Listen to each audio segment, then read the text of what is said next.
You know it's happening Saturday. It's an explosion on Valentine's Day. Explosion. An explosion. Very interesting. I know. Great choice of words. Because women are thinking to themselves, what do I want to do on Valentine's Day? Whether I have a significant other or not, they're probably going to go see 50 Shades of Grey, the perfect Valentine's Day movie. And I gave the book this morning to you. I don't think women are going to see it, but that's just me. What do I know about women? I'm just a guy. The movie theaters are going to be all booked up. I'll take that bet. Mm-hmm. So if you're a guy and you're looking for a date and you don't have one, chances are if you just hang out in a movie theater after 50 Shades of Grey, you might get lucky. You might have like 16 cougars like fighting over you. Could be. Right? If you're alive, right? Maybe put on some Paco. They might be younger. They may not be cougars. Put on some Paco Rabanne, you know? Anyway, I gave John the book. Kiana's shirt, maybe comb up the chest hairs with a little gold. Do a little John Travolta. Ew. Yeah. You've been asking questions about the book, so I decided to give you my copy of the first one, 50 Shades of Grey. I haven't touched it yet. And then Lauren says... Should you read it? Should you go see the movie, John? Should I see it? People want to know. 312-591-8900. Should I read the... Lauren thinks I should read the book before I review it. Yes, I do think that is a good idea. To read the book before you write a column on it, yeah. Really? Now, it's not some great literary work. It's not. Everyone knows that. It's not a well-written book. It's the story that intrigues everybody and the erotica that intrigues everybody. Well, tell us... Okay. I have my own views, which I shall make public in a day or two, but I'd like to know yours. Tell us why I should read this book. Here's why you should read this book. Because I told you to. It's a written column on it.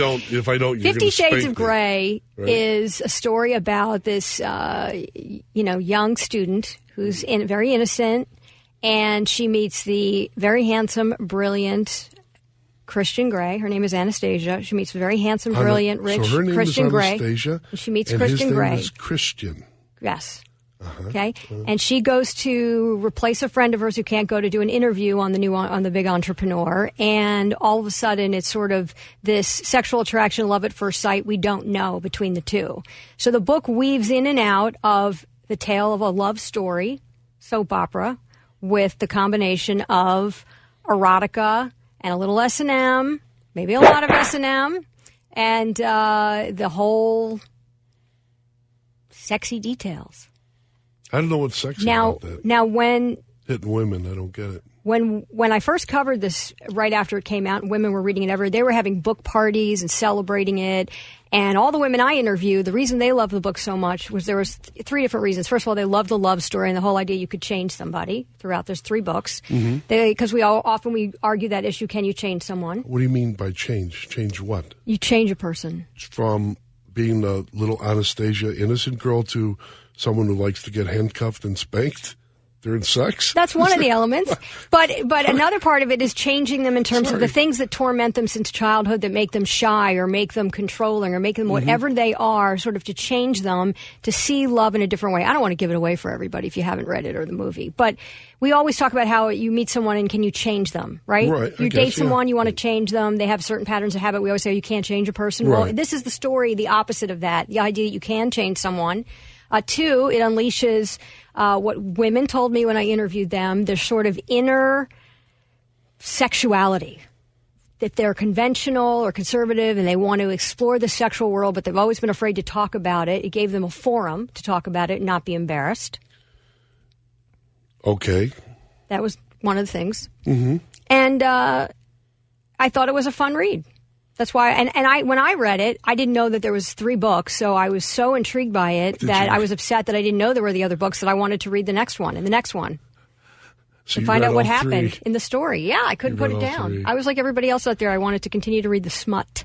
I find out what saw happened. the Saturday Night Live, one of the few times I've seen it, Saturday Night Live, where they had the 50 Shades of Grey bit where mommy has the book and then the kids trying to wake, Mommy, we made breakfast for you. Right.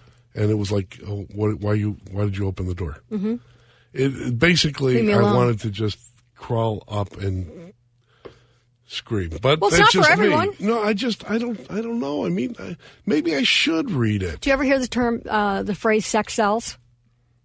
Sex sold. sells. I mean, yeah. this is in 50. This is huge, 50, right? It's 100 million copies were sold, 50 languages. Well, I have asked Betty to, walk a little on the strange side by learning Dothraki. Right? I want it to be she addressed. Didn't like that too much. I want it to be addressed as a Dothraki horse lord. Well, you're a little bit like Christian Grey then, because that's the dominant role. He was a dominant and wanted, subservient woman. So asking Betty to speak Dothraki was subservient. But I don't think so, given the fact that Betty's not. And number two, Khaleesi, the queen, is not subservient. But I do think that it's interesting that women now, the fantasy role for women is the subservient person who puts handcuffs on and gets spanked. Well, I see some women. I just find that to be, but I mean, given the popularity of this and the whole let's do it for Valentine's Day, so it becomes part of the romantic theme that women should be subservient to men and get spanked while they're tied. Exactly. You got it. In a nutshell, John. And the thing that's interesting about it is that when people talk about the themes of it, all the people who've analyzed the book, they talk about the fact that, women today are, in the workforce and they are running the show and they're much more, making decisions and much more forceful than they were a long time ago, right? Maybe my mom's generation, maybe not. So they still want that element of being dominated. I'm not saying everybody wants to be spanked. I don't want to be spanked. I don't want to spank anybody. That's good to know. I don't. I don't understand. To me, it's kind of little, I don't know. It's a little, let's put it this way. I think it's disrespectful to women. The book. The idea. It's so not. It's so not. Because women like it. They embrace it. It's so respectful to spank women and tie them up. But you're looking at it as it's disrespectful, like it's hurtful to them. This is kinky erotica. They like it. Pleasure and pain together. Honor. It's not just she, it's he. You're assuming that it's just she's that like it. It's men like it too. Men like to get tied up and spanked? Well, I guess in their world, yeah. Mike from Indiana. Not my world. Hi, Lauren. Mikey, am I nuts here? Just help me out. Oh, yeah, I'm here to help you, John. I love you, man. Thanks, dude. See, Lauren, you're saying you want to change people. No, I didn't say I want to change people. Don't confuse me with what the book is. Don't confuse me with what the book is. The book is about changing people. Okay, the book is about changing people. Right. Okay, I'm sorry. Because when you're with somebody, why change them? They ought to be taken for who they are. Right, I don't disagree with you, but my point is the reason that one of the reasons the book is so popular among women is because many women have this notion that when they meet a guy, and maybe he's not the right guy for them, they want to change him, especially if he rejects them, right? I stand corrected. So, Mike, thanks, man. It's not a very complicated book, people. It's kind of up there with the Harlequin romance. I don't think so. I think we've gone beyond Harlequin romance was Fabio, I can't believe it's butter, with a shirt on that kind of is ripped. Okay? I think, right? Doesn't he rip the shirt and show his breasts? You haven't read the romance novels. You haven't read the Danielle Steele. I looked at the cover. Yeah, of course. Of course I wouldn't. So how do you I read know literature. it's any different? I read Henry Fielding if I want I never said this was literature. I never said this was literature. Squire Allworthy. I never said it was a literature. You know what the sexiest scene in books to me? The books is Tom Jones having oyster dinner with Mrs. Waters. That is sexy. Hey, Donna. Good morning. Welcome to the show. Donna. Hi, this is Donna. How are you? Hi, Donna. Hi, good. Listen, this is so funny that this is the first time I'm calling and it's this subject. It's a crack up. You have to read the whole book, John, because it's not just about women getting spanked. It's an erotica that a lot of people don't really know exists, but once you get into the erotica of it, well, you know what? It doesn't sound so bad. Hey, thank you, Donna. Hey, listen, it really doesn't. Donna. And you know what? If you read, John, if you read it and really... first of all, I think the writing is terrible. It's well, that's a good reason. Story.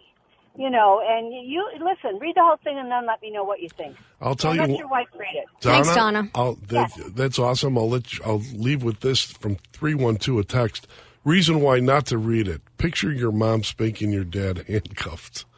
Okay? I'm not going to picture it. I'm not reading it. And that's all there's to it. You're missing it. You don't get it. Thank you, Donna. I'm with you. Okay, talk to you later. Bye. See ya. He's a lost cause when it comes to 50 Shades of Grey.